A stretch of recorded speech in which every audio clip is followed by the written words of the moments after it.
Arise News correspondent Adefemi Akinsoya joins us to give us an update on the situation in Ikoyi.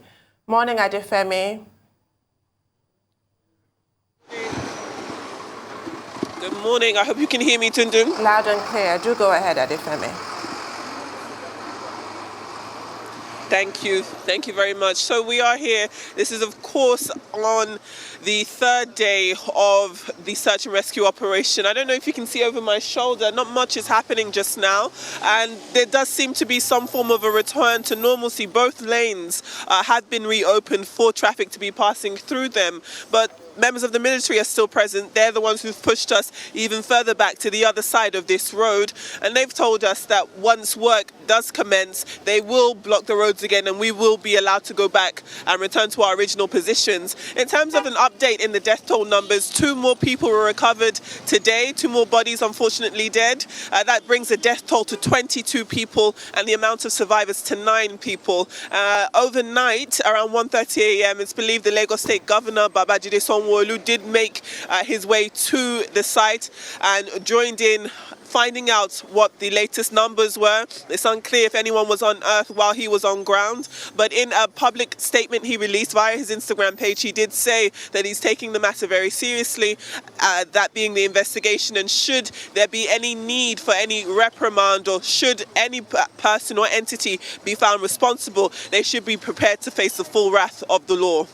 Well, Adefemi, there have been reports about protests by family members whose relatives were at that site, and they're saying that the government is not moving fast enough to try to rescue people or to take charge of the situation.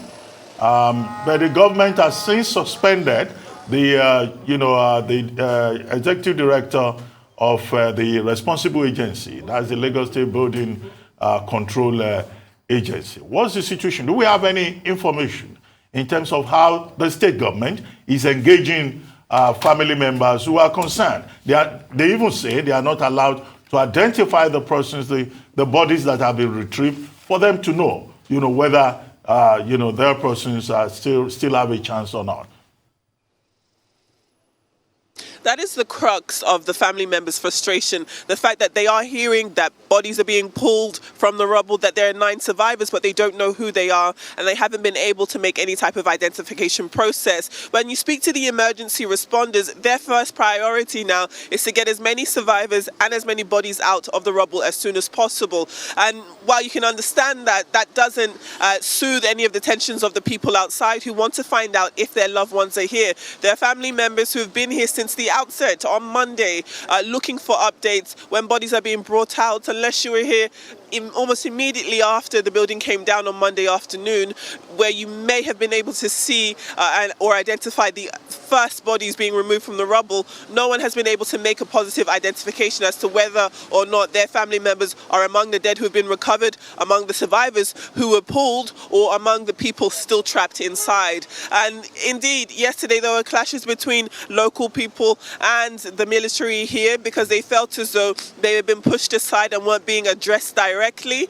In terms of the family members too, you'll remember that on Monday, the people, before the full brunt of the emergency services arrived here, it was in fact local laborers who were the first pulling people from the rubble, and those people were still there yesterday arguing and asking to be let in through the gate so that they can join the rescue effort because, in their opinion, the progress was moving too slowly. Indeed, Gbolahan Oki had been suspended by the Lagos State Governor, and that comes after the Deputy Lagos State Governor confirmed that the building that was down did have approval to be 21 stories high. You'll know that there was some form of confusion between whether or not the building was only supposed to be 9 stories, 15 stories. We saw letters from engineers washing their hands of certain parts of the project, but the Lagos State Deputy Governor did in fact say the building that came down was allowed to be 21 stories high, but that hasn't really answered questions as to what caused it to come down and how soon